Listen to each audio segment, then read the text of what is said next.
item 5, which is a verbal update from the Chair of the CPP Executive, and then also a verbal update on delivering place-based community planning workshops that happened just recently. So, Jason, it's over to you. Thank you very much, Chair and members. So hopefully this should segue quite nicely between those items and also into Luann's presentation at item 10 as well, if everything goes to plan. So a quick verbal update from the executive, and Rob can help me out if I miss anything. So there's a lot of really good discussion at the exec. We took updates in regard to the area managers update. So the Geary update was there's trajectory around partnership place plans was being maintained. Engagement was underway for West Hill and Kemnay. Recent stakeholder changes within the Scottish Fire and Rescue, particularly relevant to yourself, and Aberdeenshire Health and Social Care Partnership have positively impacted local partnership working. Appreciate David coming back into the fold in the exec as well, which was really good. Cross-working between the Geary, Informa and health improvement networks and the third sector is highlighted, aimed at fostering a more joined-up approach to information sharing. So a lot of what we're talking about here is a real effort towards collaboration, integration of data and service provision as well. And members also noted that a wide range of activity is taking place within the Geary area beyond place planning, reflecting the breadth of local partnership efforts. So the Banff and Buchan update, a lot of it was very similar. Placing engagement is underway in Fraserburgh, and there was a brief discussion in terms of some of the progress that's being made there. There was a discussion that followed on with regard to ADPs, and I'm not sure Kathleen's on with us today because there was a discussion just around, and it was hopefully to bring back to the board around the £1.3 million top slice funding. But Kathleen, has Kathleen joined us? No, sorry, not Catherine. Sorry. So I just wonder if we. I just wonder if we take that across to the next board for that discussion and put it on the agenda, because then we can seek full updates in terms of what's happening and just get that on the record sort of explanation in terms of what's happened with that money, unless there's any update from anyone on the board at the moment. We'll take that silence. Yeah, happy to take that in action for the next meeting, Finlay, if you're able to note that down. Thank you. Excellent. So discussion continued, and it's highlighted there's just a few things for us to consider around the communication and how we enhance that communication both within the executive and to the board as well. The outcome of that conversation was it is agreed that the local community planning group chairs will consider the best way to forward regarding the future approach to flash reporting and including the potential for a timetabled staggered reporting schedule. And that's so not everything happens at once in terms of a reporting bit, and it's more a staggered and allowed that more cohesive, not scrutiny, but support to be offered in terms of the work that was going on. And again, that, as I said, that's intended to support consistency and timely updates to the executive and the wider board as well, whilst minimising the administrative burden. So there was also a conversation around a draft partnership place plans. Stonehaven place plan was progressing well. There was a conversation in terms of how the community planning group, local community planning group, is analysing some of the information to identify key priorities to understand local needs through a data-led approach. There was observation around a potential disconnect between public opinion and available data, and highlighting the need for that triangulation of evidence from multiple sources to balance quantitative insights with community perspectives. And that links into the wider sort of more holistic data-driven approach as well, because there is a lot of information out there, incorporating the voice of lived experience and data from all of the relevant partners and building that cohesive whole systems data set was highlighted, and we'll recognise that as well. So there was a discussion on the Aberdeenshire Community Appointment Days, which we'll hear a little bit on from Luann in a little bit. And then there was a further discussion on the Aberdeenshire Community Safety Partnership Chair. So I think what we decided at the executive was that the executive would be the strategic arm of that in terms of setting the strategy and direction for it, but that the tactical group that sits below that from the Community Safety Partnership I would explore with Police Scotland in terms of taking the chair of that. So I don't know if some of you might be aware that I've actually moved role within Police Scotland. So I've gone to operational policing side now, and Superintendent Simon Reid is taking on the partnership and events portfolio. I'm retaining the chair of the executive just in terms of that continuity and kind of the investment that I put in. But I wanted to have a conversation and allow him to explore whether or not who is best placed to take the chair of that and at what level that's at. So that will be, I suppose, a follow-up at the executive to determine who that is and ensure that they're given the appropriate support. But the key bit that was understood and not lost on any of us is that there needs that energy around the tactical and operational delivery of in the community safety partnership, and that feed into the CPP in a more wide sense, but through the exec into the board needs to be there as well, because I think there was a general recognition that it had perhaps drifted a little bit over the years, but that's the same in most local authority areas. You can just keep us updated on that then, Jason. Yeah. Around the comms route and around who will be taking on the lead of the community safety partnership. Yep. So it's on the agenda for the next executive, and then through my verbal update, it'll be confirmation of who that is and where that sits within Police Scotland. And that was it for the verbal update for the executive meeting. The place-based, obviously, the workshops that we had workshop 2 in November a couple of weeks ago. Really nicely, Dermot sent a message through, and I know a lot of you were there at the workshop as well, but Dermot sent an email through saying that he really enjoys working with Aberdeenshire, and he thinks that the cohesive relationships that we have and the energy behind community planning is really refreshing. So that was quite a nice email to get, and I know that those of us who were there at the workshop really enjoyed his energy and method of going around. Sort of, he's a very disarming chap, and he promotes contributions from anyone. So it was a really good session. In terms of the commitment, there's a strong reaffirmation from the workshop of the commitment to deliver local services locally. So local services locally. So that's in the localities and the places. So we'll hear a little bit from Luann about that as we move into the next item. And a separate charter of commitment developed for partners to sign up to. We'll discuss that because I think we're all really signed up, both statutory and otherwise, in terms of taking CPP work forward. There was, again, as I mentioned earlier, in terms of those models and probably systems mapping and ecosystems mapping piece of understanding what services are available, how they are delivered, and identifying some of the barriers for customers to access them, and also where there is duplication in place in terms of our coordinated efforts as well. And then conversations around ownership as well, and accountability. So that we had initially planned to bring a report from workshop 2 into the board today. It was very aspirational from myself, Finley, and Dermot to try and do that.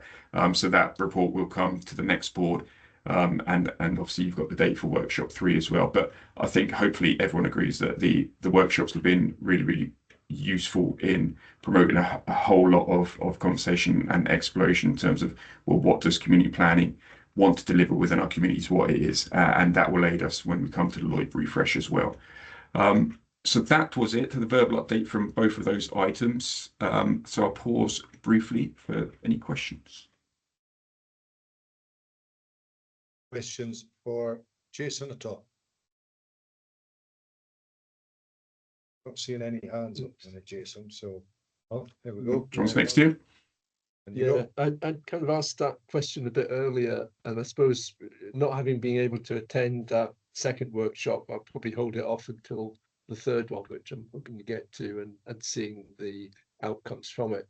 But it was that bit about being able to see how the data drives the priorities, and the priorities straddle the different plans that we have, you know, whether it's mental health, poverty, etc., and then the prevention bit, and how we can then individually in our own service plans look for that joining up as well. So I'll probably reserve that until I could see a bit more, to be fair to everybody, unless you wanted to offer any comment on it. So I'll always offer comments. So what will probably be useful is Luann's presentation following this, because she talks about some of those things, and we've had really good discussions at the executive and within the workshops in terms of what are the practicals. It's kind of the as Jim said, the so what questions in terms of how does it manifest, and how do you pull that data and do the integration bit and understand that. So hopefully the write up from workshop 2 will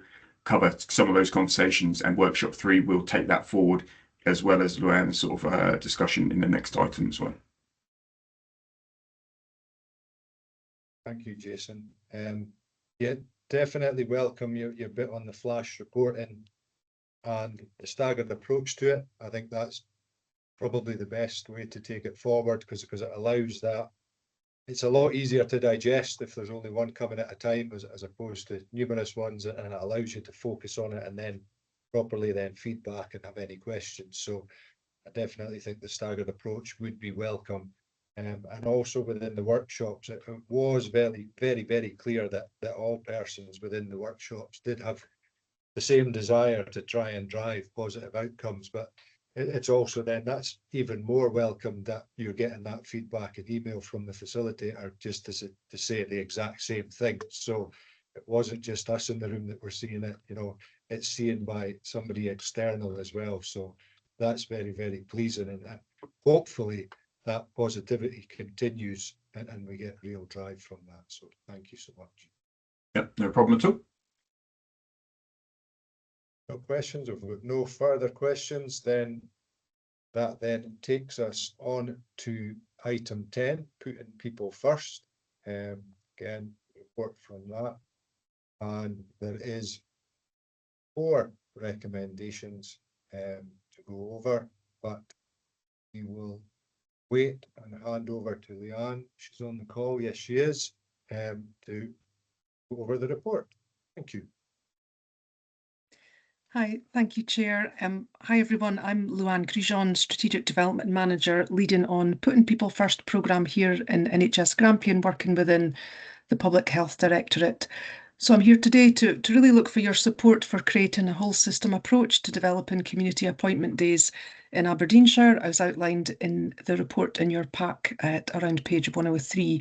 The report has been prepared by myself, but with input from Shona Campbell, who's Interim Strategy and Transformation Manager within Aberdeenshire Health and Social Care Partnership, and also Angela Keith, who's the Area Manager for Banff-Buchan at Aberdeenshire Council. But I am flying solo today because my colleagues weren't able to join us, but this is a cross-system team effort.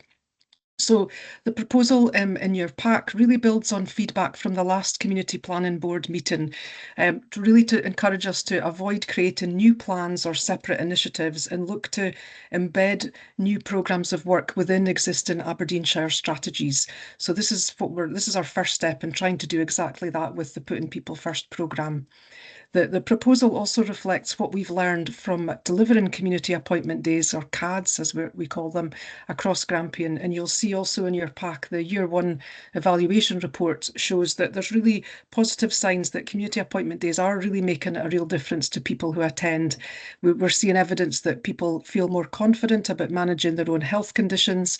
We see increased connection to local resources and supports, and also we see the potential for CADs to build trust between services and the people who use them. And really, essentially, CADs give people the chance to access care in a very holistic way in a relaxed local setting with clinical, community services and peer support all in one place. To give you a sense of the difference, I'll just share a wee story that one of the early CADs, I met a woman as she was leaving, and the summary of what she said was that she'd came to get her foot fixed, but she was leaving with a lot more than she expected. She'd joined a walking group, she'd downloaded a weight loss app, she was going to go to a menopause cafe, and she'd even made a friend. And then she said, oh yeah, and I'm getting my foot sorted as well. So it was that kind of really holistic approach that a community appointment day offers. offers. And that's really the kind of impact that we want to build on as we plan for next year.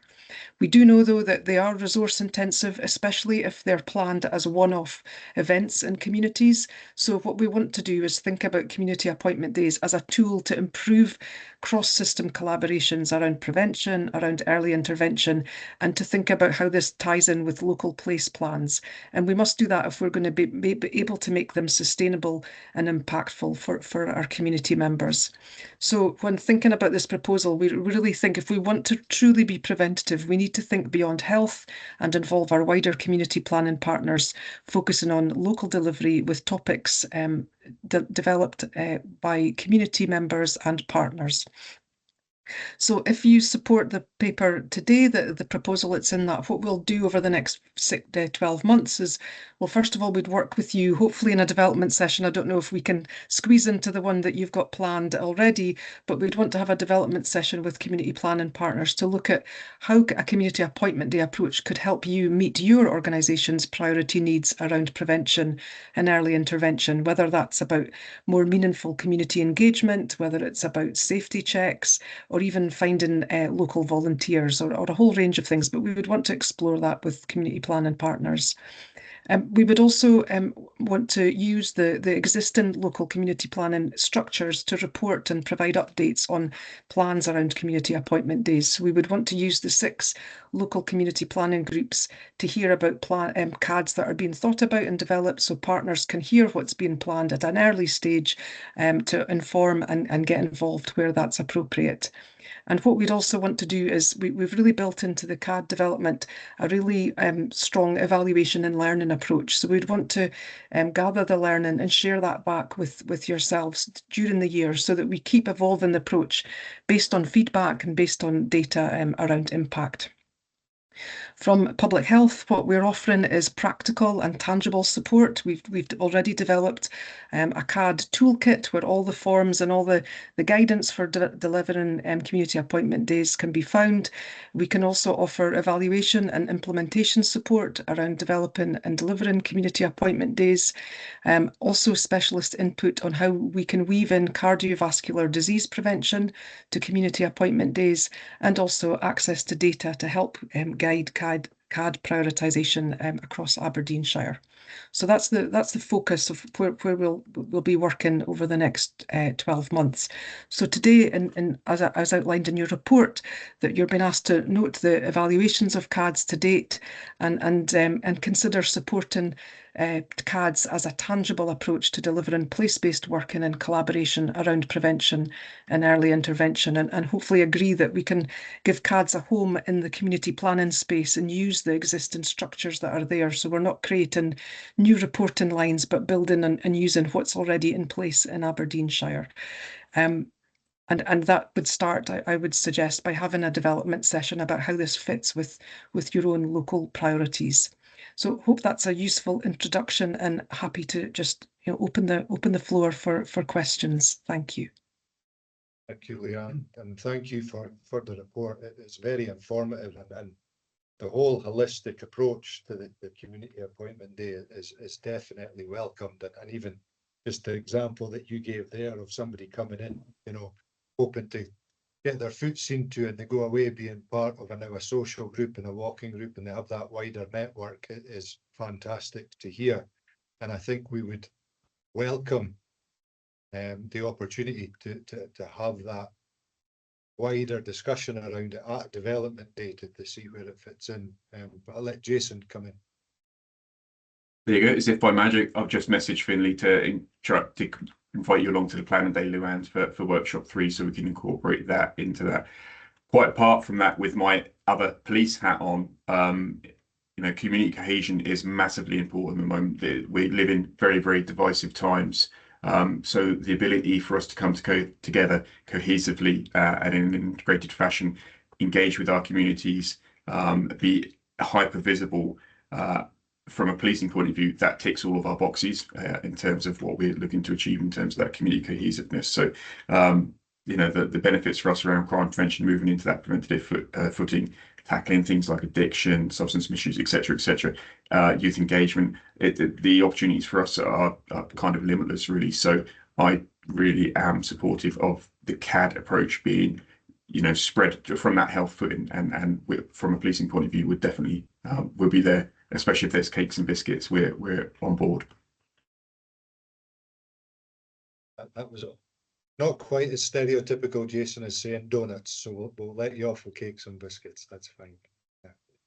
Any more questions, either online or in the room? One. Oh, John, If I can ask, very much support this. Quite interested reading through this, and clearly it's a steer from the executive group as well, in terms of Fraserburgh, and I totally understand that. Also, there are challenges around the kind of remote and rural access for people, and I'm just wondering whether CADs will be appropriate for addressing access and contact for people in those communities as well. So John, I think what we're really doing is it's not a one size fits all with CADs. It's really about applying key principles to different groups to work differently with them. And at the beginning of that is co-designing with people. So we would develop a CAD around a community, whether that's geographical or a community of interest, and design it to be based on what will work for them. So clearly transport is a big issue in Aberdeenshire, and the Fraserburgh one, we're in active discussions with Aberdeenshire transport colleagues and others about how we make that community appointment day as accessible as we can to people. But in the future, there is also the potential for, you know, could we develop a digital community appointment day? I don't know. I'm not a digital expert, but I think we're really open to looking at how we can adapt this approach to meet local needs, and not to assume it's just going to, it's not a lift and shift. It's definitely about applying the approach and the principles to what's going to work locally, and being led by data as well, to help us prioritise where we go and how we evaluate impact as well. Thank you. Thank you. Yes, I think having that flexible approach is welcomed, and possibly a digital approach in some areas, but as we know, depending on the nature of the area and we'll say the age demographic of the people involved, some people do very much like being in the room, and there's real benefit to that social connection as well. So a flexible approach would be very much welcomed. Alison? Yeah, just want to come in and say that sounds fantastic. It was something we discussed, and Jason was on my table at the last workshop, and it really comes in. And I think that the whole, what Jason was saying about mapping really comes into this, because even if you're not in the room, as it were, then to have a referral document that says where people can go with things that come up without the partners being there is going to be really useful as well. And I think that's definitely an approach you want to take. And yeah, I agree with the last speaker in relation to quite a lot of the people wanting to be face to face, but I think it's amazing, and just want to say well done, and let's take that forward. Thank you. Any further questions at this time before we go to the recommendation? We do have the 4 recommendations. Because there's 4, I'll kind of go through each one just to make sure that we're happy with them all. So first one, note the positive evaluation of the CAD day delivery. All happy. Yep. And then 2, agree development of the whole system approach. I think we've already agreed that just through our discussions, to be perfectly honest. Yep. Okay. Agreed. 3, agree that the CAD days activity will be embedded within our partnership place plans and progress. Yep. And then 4, consider the development session, which, yeah, Jason's already sent Finlay a message, so we on that. All happy. Yeah, wonderful. Thank you. We'll take those as agreed. Okay, that moves us on then to item 11, which is our Director of Public Health, our annual report, which again is attached, and then it's over to Shantini. Thank you. Thank you. So I'm pleased to present this year's Director of Public Health Annual Report with thanks to colleagues across the population health system in Grampian, including some of the teams of partners in the room who have contributed to the production of this report. So I'd like to start by highlighting one key message from the population health data that underpins this report, and that is the inequality in life expectancy. So children in the most deprived communities face significantly shorter lives than those in the least deprived. And in Aberdeenshire, this is 6 years for boys and 5 years for girls. So the focus of this report is on children because of the importance of the early years on health and well-being during the life course, and also being a key time during which we can take action to reduce health inequalities. The report has been informed by engagement with children and young people across Grampian, and most of the focus groups that were undertaken as part of this process took place across Aberdeenshire. The conversations with children and young people as part of the engagement process have collectively helped us to examine the 4 threats to population health that we described in previous Director of Public Health reports through the lens of children. This led to the 4 themes in the report. So that's growing up in poverty, inequalities, mental health and neurodiversity, and climate change.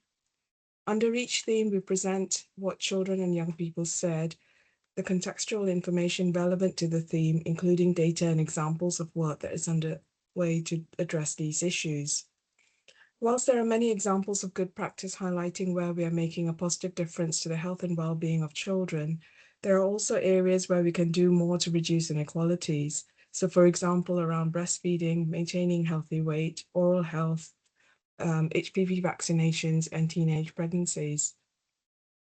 The report has been disseminated to stakeholders working with children and young people, and we're keen also to take this to schools and keen to get your input and support as to how we can do that.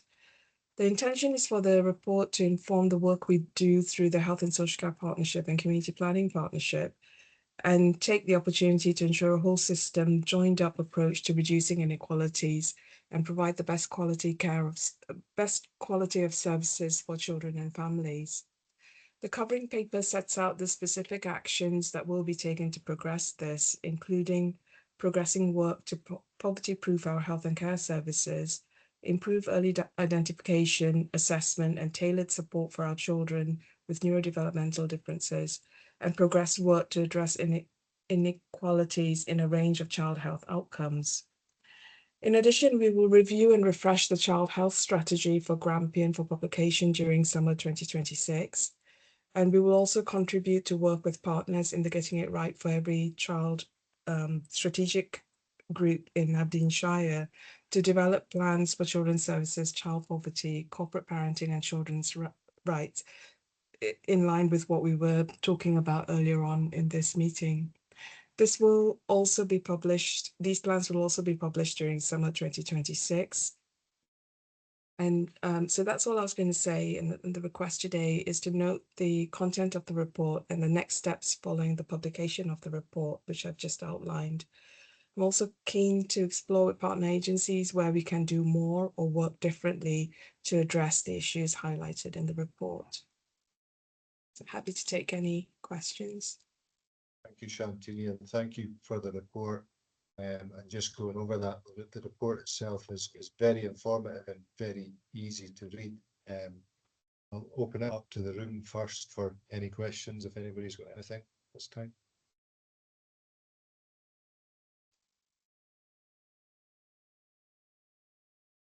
Welcome. Yeah, thank you very much, and thank you very much, Shantini, for your report. As Andy said, it's an excellent report. I suppose it goes back to that "so what" question that we heard from Jim before, but it's what can this partnership now do with your report in order to support the implementation and/or delivery of an action plan, and how does it, what do we need to do to make sure that your DPH report sits alongside the other reports we've had on the agenda today, because as other people have remarked, there's definitely a golden thread through all of that we need to capture. So what would your expectation be of this partnership in terms of delivery of some of your action plan? Yeah, so I think the actions that we need are already in train. So we have consulted with the GERFAC group in the production of this report, and actually, so what we would like to see and help support to happen is that the data in the report underpins the next iteration of the Children's Services Plan. And so work towards doing that is already underway. Our public health team is supporting with providing the Children's Joint Strategic Needs Assessment data that will help to support with that. So, and then I think the other strand to it then is once we've got the Joint Strategic Needs Assessment in place to inform those plans, then we develop that in a way that allows us then to track progress as well in terms of impact of delivery of the plan once it's agreed.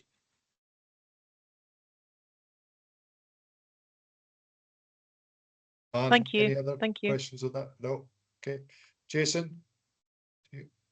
So I've got a question, Shantini, you probably won't be able to answer. However, I'm conscious of the financial envelope that we're sort of going into in the coming years. And just through the report talks about equality and just interesting in terms of does equity of provision equal equality, and where there might be some prioritization pieces and some quite difficult decisions. I'm really conscious that, in the city that we're talking about that as well, and what potentially that could look like within Aberdeenshire, because there are some really difficult, I suppose, commissioning decisions that are facing the Health and Social Care Partnership and the Shire Council as well. So it's I suppose it's not really a question, it's more an observation in terms of any thoughts on that, because it's really tricky and there will be tough decisions. Yeah, so I think it's probably worth unpicking what we mean by equity as well. And I think it's recognizing that, there's a level of service that will be universal, so we don't shift from that, but recognizing that some people will need additional support to access that, and how we wrap around to support in those areas. And of course, that means providing maybe a different type of resource to meet some of that.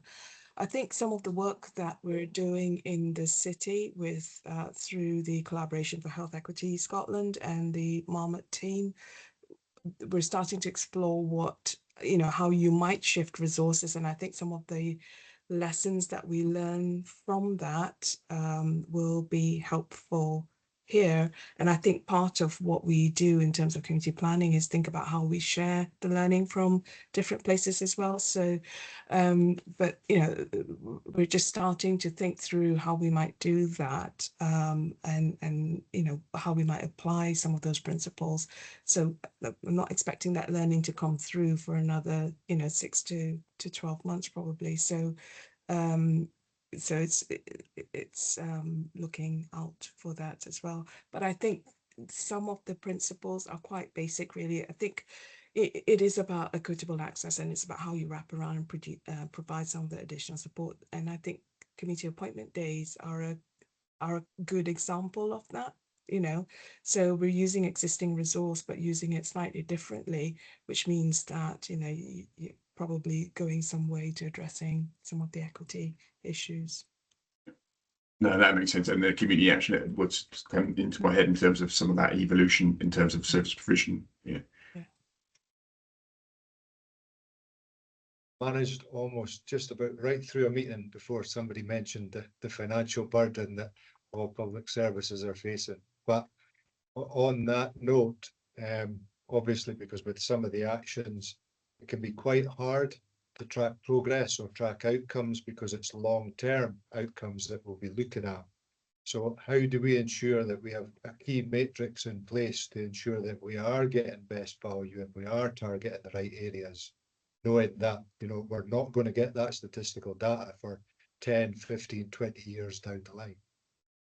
Yeah, and I think that's where the logic modeling type process that we talked about earlier becomes very important, because if you want to track a longer term outcome, it's then understanding what the things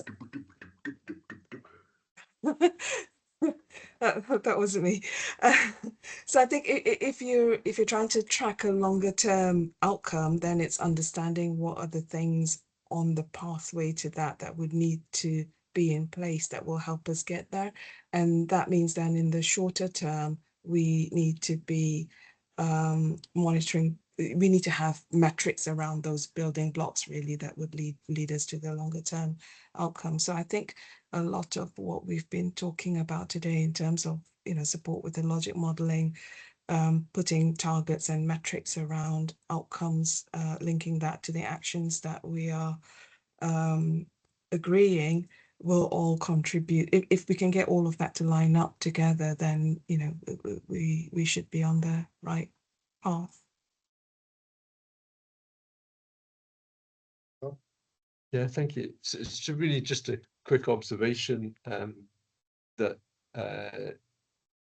I set the different hat on, chair the Population Health Committee for NHS Grampian, and so it's interesting, we're going to different places and it's this question of who's we, and we is kind of across Aberdeenshire, across North East, or across different organisations.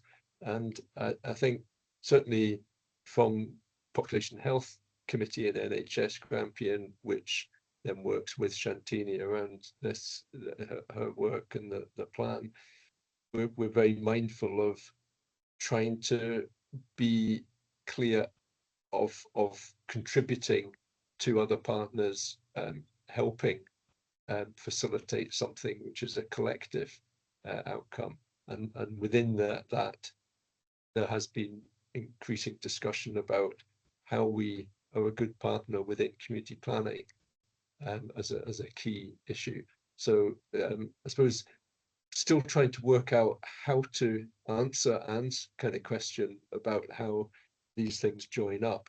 But I think it is very much on the radar and needing to get into discussions about how we can do that. So any feedback that comes in how that can be better done would be really welcome. I think we do use the word we, and the we is quite different in different places, but we need to get to that stronger partnership working. Thank you. Questions online and in the room? Just before we go to the recommendations, because I've got one that was on page 164, or it was around female life expectancy, and it says, it's highest in Aberdeenshire across Grampian and the fourth highest in Scotland. I know that the report we were talking about had a real focus on children, but that being the case, then we've got the knock-on effect of social care, health care, and Jason did mention the financial envelope. So what is your thoughts with regards to that and how that may impact progress of other things that we're looking at? So I think if I understood your question correctly, it's about the aging population, really, isn't it, and the impacts of that, and I think there is something about how we. So there is something about aging well, and I think that's where prevention has a big part to play now, because it's our it's our working age population now that will be our aging population in the future, and actually now is the time to invest in those preventative type actions that will reduce the need for health and care services and public services going forward into the future. So it's a difficult one because of the clearly because of the funding financial position that we're all in. But I suppose again this is where the taking into account the return on investment, I suppose, in the longer term, as opposed to the shorter term. And I know it's a difficult one to balance when when we've got the short-term issues right in front of us now. But there is something about needing to do both and how we find the balance to be able to do that. I don't think there is an easy answer, but yeah. Thank you. Yes, I feel it is going to be a balance, and it might lead to some hard decisions possibly, but we'll see where that comes. And you're going to come in on Yeah, that? yeah, thanks very much. Really, you know, I think, well, certainly for from the council's point of view, the number of school age children is decreasing and the adult population is growing. So, you know, does the council have to think about that in terms of providing the funding? So it is about shifting that balance, I think, all right across the piece.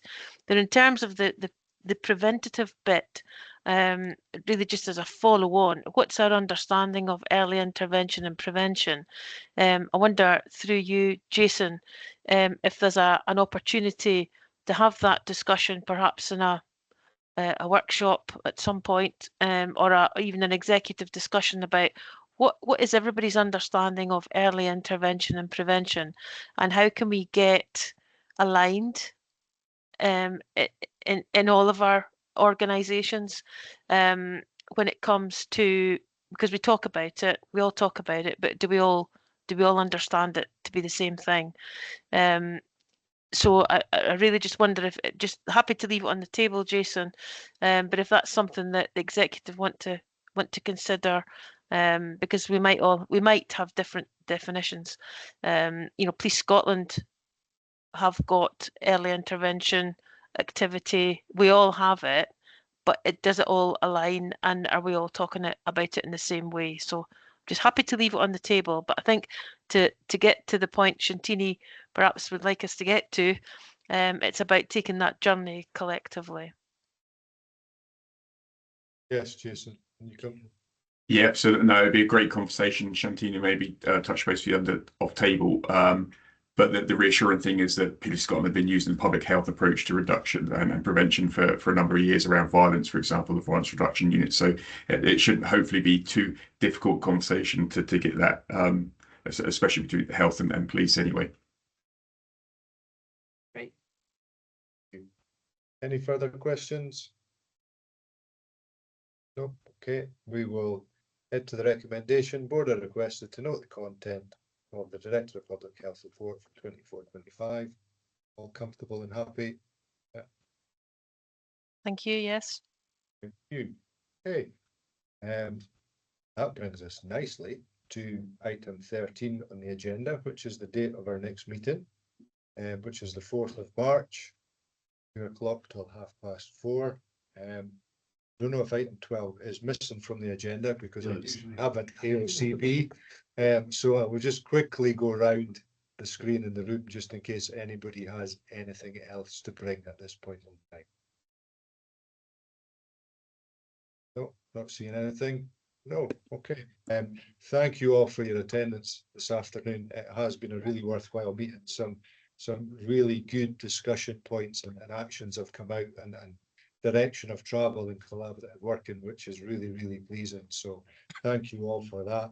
And if we don't see you before, have a very festive Christmas and safe New Year. And then we will see you at the next meeting in March. Thank you very much, Andy. too. Could I ask Anne and Rebecca just to hang on for 2 minutes? Is that okay? But thank